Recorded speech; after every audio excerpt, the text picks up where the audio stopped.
L'entrevue du jour, une présentation de la résidence des bâtisseurs Monseigneur Deschênes à Montmagny, une résidence privée pour aînés située au cœur de Montmagny, pour vivre en toute quiétude.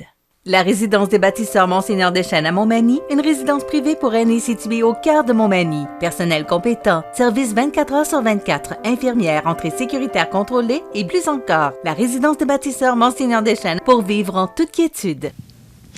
Ma prochaine invitée, nous la verrons ici à Montmagny. On aura le plaisir de la recevoir le 31 octobre prochain.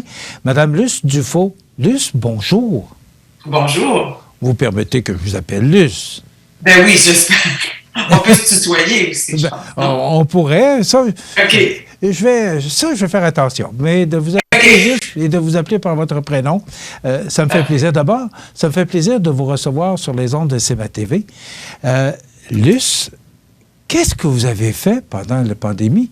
Parce qu'il y en a qui disent « Mais ça fait longtemps qu'on ne l'a pas vu. » Ah oui, je me fais souvent dire ça. C'est quand même étrange. En même temps, il n'y a pas... Quand on n'est pas en show, donc pendant une bonne partie de la pandémie, on ne pouvait pas se performer sur scène, donc déjà il y avait ça. Et puis, si on n'est pas sur une émission de télé, les gens ont l'impression qu'on fait que du lavage. Mais pourtant, j'ai jamais vraiment tellement ralenti. C'est juste que peut-être que, je sais pas, peut-être que les gens s'informent et vont voir ailleurs, peut-être sur Internet plus qu'à la télé. Puis à la télé, il n'y a plus tant de place non plus pour aller performer puis parler de ce qu'on fait. Il y en a moins qu'avant. Donc, je sais pas, mais c'est vrai que je me fais beaucoup dire ça. Ou quand je fais, mettons, je passe en direct de l'univers, on n'a pas nommé, on n'a pas la nommé. Souvent, on me dit, oh mon Dieu, on la voit pas assez souvent, mais pourtant, j'y suis souvent. Et puis, non, je sais pas, c'est étrange. Peut-être parce que les gens, ils sortent moins, donc ils ont l'impression que, étant donné qu'ils ne nous voient pas parce qu'ils sortent pas, ben qu'on n'existe pas pendant ce bout-là, je sais pas. Mais je n'ai pas vraiment ralenti. Mais comme sauf pendant les la autres, pandémie, évidemment. Oui, pardon. Comme les autres artistes, la pandémie a ralenti tout le monde. Les règles sanitaires font qu'on a eu moins de spectacles ou même pas de spectacles du tout. Oui, pas du tout, oui. Contente de revenir sur scène? Ah, tellement. Oui. On a recommencé, en fait, cette tournée-ci devait démarrer en septembre de l'année passée. Donc, ça a tout été bousculé à cause de la pandémie, comme pour plein d'autres. Puis finalement, on a réussi à monter sur scène en Gaspésie au mois de mars. C'est là que la tournée a commencé, mais c'était en très, très grande distanciation, masqué, avec le couvre-feu. Donc, c'était 1h30 de show sans entracte, très précise, 1h30, sinon les gens quittaient pour avoir le temps de se rendre chez eux sans se faire coincer par la police. Donc, on a commencé dans ces conditions-là, puis je vous dirais que même dans ces conditions-là, ça a été salvateur de retrouver la scène puis de retrouver le public. Qu'est-ce que c'est que pour une artiste de rester à la maison, de ne pas sortir parce que vous gagnez votre vie avec la scène et... Bon, pour avoir rencontré d'autres artistes, la scène, c'est toute votre vie et vous ne pouvez pas la partager parce que vous vivez du public. C'est la rencontre avec votre public, c'est toute la vie d'un artiste ou d'une artiste. Ouais. Comment on vit ça, d'être privé de ce privilège-là? Ça a été... C'est sûr que ça a été difficile, ça a été long, mais en même temps, le temps pendant la COVID, c'est étrange. Comment ça passe, puis que ça passe plus, ça va vite, puis c'est lent en même temps. Parce que même si on a eu une année et demie où tout était au ralenti, ou fermé, ou peu importe, dans nos agendas, nous, il y a toujours des dates qui restent, puis qui tombent à la dernière minute, ou qui ne tombent pas, tout dépendant de la COVID. Donc, on peut pas... Moi, je ne pouvais pas savoir que j'avais 1 an et demi devant moi. Parce que dans mon horaire, je n'avais pas 1 an et demi devant moi. J'avais un horaire chargé, mais j'attendais les nouvelles consignes pour savoir si les dates qui étaient à l'horaire allaient rester ou disparaître ou être transférées dans une autre année. Donc, ça a été ça a été beaucoup de stop and go, ce qui fait que le temps, je l'ai pas tant vu passer. Et puis quand j'en avais, où je me disais, OK, là, je viens d'avoir une semaine qui est nettoyée sur mon horaire, que je sais que ces shows-là n'auront pas lieu, ou ces télés-là, ou peu importe, ben là, j'en profitais pour, on partait soit en camping, ou on faisait ce qu'on pouvait. Fait que ça a été assez étrange. C'était comme une année et demie où on ne pouvait pas nécessairement faire ce qu'on voulait, mais en fait, pas du tout, parce qu'on était toujours en attente de changement de consigne ou sanitaire. Donc, vivement que ça, tranquillement, tout ça disparaisse. On se le souhaite, en tout cas. Parce que ça augure bien pour l'instant. J'ai donné un show hier où il y avait plus de monde qu'au mois de mars, clairement. Il était redevenu masqué, mais bon, on finit par s'habituer aussi.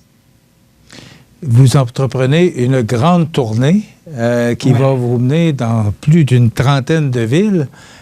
C'est tout un retour. Oui. C'est tout un retour. Comment vous trouvez ça? Parce que c'est quand même beaucoup d'endroits. Comment vous trouvez ça? Parce que là, vous avez été, vous le dites, là, 1 an et demi en pause. Oui. Comment vous trouvez ça de reprendre avec autant de villes? Vous allez pratiquement être dans les valises presque une année. Comment on vit ça? Oui.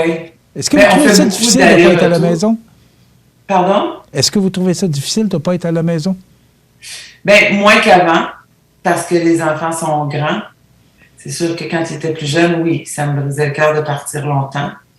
Je les ai beaucoup amenés avec moi aussi quand c'était possible, quand ils n'étaient pas à l'école. Donc maintenant, ça me crève moins le cœur, honnêtement. Puis moi et mon chum, on travaille ensemble, donc on part ensemble en tournée. Et puis le grand, ben il est à l'école, puis il est à la maison, puis nous, elle n'habite plus à la maison. Donc c'est moins, ça me tiraille moins qu'avant. Et puis on fait beaucoup d'allers-retours quand même. On n'a pas peur de faire de la route. On est capable de faire 3 heures de route, aller faire un show puis revenir le soir même. Ça se fait. Donc on évite de trop découcher, parce que ça fatigue ça aussi. Mais en même temps, des fois, on n'a pas le choix. On part 4 jours en Gaspésie, mais on en profite au maximum. Puis, de toute façon, c'est une autre forme de tournée, là. Les enfants sont grands, alors c'est plus les tournées comme avant. C'est plus facile. En tout cas, moi, je me sens plus légère. C'est sûr que quand ils étaient jeunes, puis que je devais partir longtemps, puis que je ne pouvais pas les amener, ah, mon Dieu! Les nuits, je les trouvais difficiles, puis j'avais le cœur gros souvent, tandis que là, ben, c'est autre chose, c'est plus pareil. Fait que non, c'est assez... ça fait du bien de faire la tournée. Puis le Québec, c'est beau, puis c'est le fun d'aller à la rencontre des gens aussi.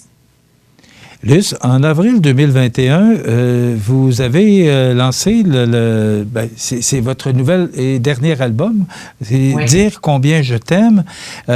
Et c'est Luce Dufault et David Godreau réunis pour une performance inédite et pour le making-of de la chanson. Parlez-nous un peu de ce dernier disque que vous avez publié, parce que bon, c'est en avril 2021, mais il date de 2020. En fait, ce qui est sorti en 2021, c'est le making-of c'est comme une vidéo, mais c'est le making-of de la rencontre entre moi et David Godreau pour chanter la chanson Des Brise-nous, qui est sur l'album Dire combien je t'aime, qui est sorti une semaine avant que la COVID arrive. Donc, ce qui est sorti en avril 2021, c'est ce vidéo-là où David est venu nous rejoindre, justement, là où on faisait la pré-production du spectacle avant de se retrouver sur les planches en mars, en Gaspésie. David est venu nous retrouver. Et puis, pendant que moi, je répétais Des Brise-nous, que David a écrit avec Richard Séguin, et David est arrivé, puis il avait écrit un slam pour intégrer à cette chanson-là. Puis il est venu faire le slam comme ça pendant notre répétition. Puis on a tout enregistré, puis on a fait une vidéo avec ça. Donc c'est comme un ajout à l'album, un ajout à la chanson aussi, parce que le slam n'existe pas sur l'album. Fait que là, ça a été un moment assez... un moment de grâce. Ça a été vraiment un beau moment partagé avec David Godreau, qui est un être extraordinaire. Et puis... je le remercie d'être venu faire ça avec nous, juste avant qu'on parte en tournée. Ça nous a donné des ailes. Luce, vous serez avec nous le 31 octobre. Que réservez-vous au public de la région comme spectacle? Est-ce que ce sont des nouvelles chansons? Est-ce que c'est un retour en arrière? Ou qu'est-ce que vous proposez pour le 31 octobre prochain à Montmagny? Ben, c'est un mélange des deux. C'est Michel Poirier, mon ami, que j'adore, qui a fait la mise en scène du spectacle. Et puis c'est lui qui est arrivé avec l'idée de vraiment...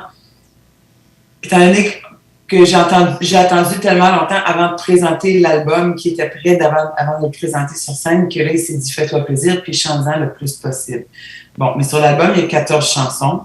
Donc, ça se pouvait pas, surtout avec les contraintes du couvre-feu et tout, de faire l'album au complet, puis après faire un tour des chansons que les gens connaissent plus. Donc, on a choisi quand même une bonne partie du dernier album qu'on fait comme ça, une à la suite de l'autre. C'est sûr que j'ai des interventions, tout ça. Il y a des surprises à travers tout ça. Donc, je présente une très grande partie de l'album. Après, on se revire de bord, on fait un retour en arrière, 30 ans en arrière, puis on remonte les chansons jusqu'à ces nouvelles chansons-là. Donc, on fait un retour, puis on vient avec plein de chansons que les gens vont connaître, absolument. Est-ce que vous êtes accompagné de vos musiciens? Oui. Tous les musiciens, tout le monde est là? Pardon? Tout le monde est là?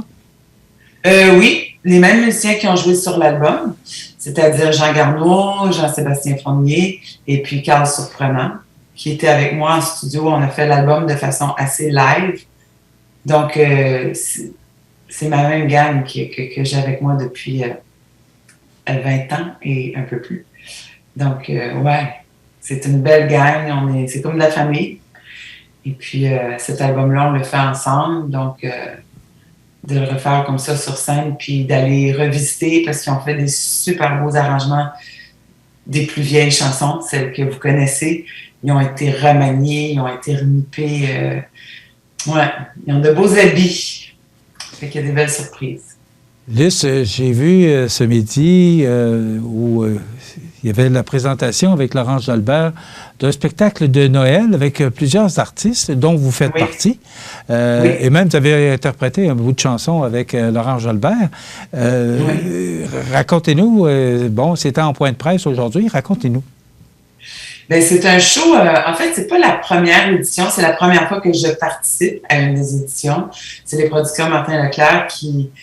C'est la tradition de Noël sur scène, là. C'est Noël en tradition. Donc, c'est toujours un collectif d'artistes avec un super bon band. Et puis, c'est ça, on fait le tour de la province en à peu près un mois, à raison de 1 à 2 shows par jour. Ça nous mène jusqu'à la veille de Noël. Et puis, on va leur présenter des chansons pour les mettre... dans l'esprit de Noël, puis les faire voyager un petit peu, les ramener à leur enfance, les Noëls d'enfance, les Noëls en famille, les Noëls avec les rigodons et tout, un petit peu plus festifs. Donc, il va y avoir un peu de tout ça. Il va y avoir aussi des chansons qui sont pas nécessairement des chansons de Noël, mais qui sont des chansons dans l'esprit de Noël. Donc, par rapport au thème. Fait que ça va être un beau show, puis j'adore faire des shows, des collectifs d'artistes comme ça. J'adore partager la scène avec d'autres artistes. Et vous allez faire... C'est fun d'avoir la lumière sur soi, mais j'aime ça quand on est plein à la gobée en même temps. Vous allez faire ce spectacle-là en même temps que votre tournée? Bien, en fait, moi, il me reste une quinzaine de shows avant que la tournée de Noël commence. Puis là, la tournée de Noël nous amène jusqu'à la veille de Noël, ou le 23. Puis ma tournée à moi va reprendre en janvier. OK. Alors, c'est une grosse année, ou une grosse fin d'année. Oui, mettons que je vais me reposer à Noël. En 2 bouchées de dinde. Lys, merci beaucoup d'avoir été avec nous. On rappelle, le 31 octobre, vous êtes ici à 20h à la salle des Dunes Bélanger. Je vous laisse vous-même inviter la population. Oui, en fait, ça se peut-tu... Est-ce que je me trompe ou c'est à 15h? Excusez-moi? Je pense que c'est un dimanche à 15h. OK. Oui, je n'ai pas les détails, mais je sais que c'est... Oui, mais il semble que c'est ça que j'avais vu. OK. Juste pour pas que les gens arrivent 5 heures en retard. OK. Donc, oui, j'arrive dans votre coin. J'ai très, très, très hâte d'arriver à votre rencontre. Et puis, on vous a préparé un super beau show qu'on a un bonheur immense à donner. Donc, je vous invite. Et on a hâte de vous voir. Luce, je voudrais que les gens apprécient beaucoup les spectacles en fin d'après-midi parce que, après quoi, on va prendre un bon repas au restaurant. Donc, Oui. ça donne une opportunité. C'est une nouvelle formule que les Arts de la scène de Montmagny utilisent et qui est très appréciée de la population. Donc, dimanche, 17h. On a fait quelques-uns déjà, puis ça se passe super bien. Oui. Oui. Alors, écoutez, on va vous attendre avec un grand plaisir à Montmagny le 31 octobre à 17h. C'est à la salle des Doués de Bélanger. Merci beaucoup de votre générosité, Luce, et au plaisir de vous revoir le 31 octobre. Merci à vous. Merci. Au plaisir. Voilà, Madame Luce Dufault qui sera en spectacle ici à Montmagny le 31 octobre prochain. Un spectacle à voir. Je vous invite à être là pour apprécier sa magnifique voix et toutes ses belles chansons. Luce Dufault à Montmagny, prochainement le 31 octobre. On s'arrête. L'entrevue du jour, une présentation de la résidence des bâtisseurs Monseigneur Deschênes à Montmagny, une résidence privée pour aînés située au cœur de Montmagny, pour vivre en toute quiétude.